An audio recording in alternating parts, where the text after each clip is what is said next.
বৃষ্টিটা আসতেছে, ভালোই ঠান্ডা লাগতেছে। আর দেখেন বৃষ্টির জন্য গাছগুলো সুন্দর হয়ে উঠতেছে না। এখন একটু বৃষ্টিটা পাইলে গাছটা সুন্দর হয়ে উঠবে। দেখুন গাছগুলো কেমন লাগে সেটা বললেন। কি ফুল গাছ এটা? আর দেখেন আমার এই সব আমার মার হাতের গাছ। আমার মার গাছ লাগানো অনেক শখ, অনেক পছন্দ করে এই গাছগুলো।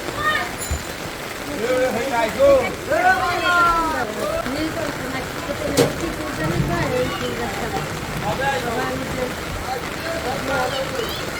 বেশিরভাগই নীলকণ্ঠনা ফুল গাছ হিসাবে ভালো লাগতেছে। ঠান্ডা লাগতেছে। আপনাদের কেমন লাগে ভিডিওটা ভালো লাগলে লাইক শেয়ার করে দিবেন, চ্যানেলটিকে সাবস্ক্রাইব করে দিবেন, আমাদের পাশে থাকবেন। আপনারা যদি আমরা ভিডিওটা দেখে সাবস্ক্রাইব না করেন তাহলে আমরা কীভাবে এগিয়ে যাবো? আপনারা আমাদের এগিয়ে নিয়ে যাবেন। দেখেন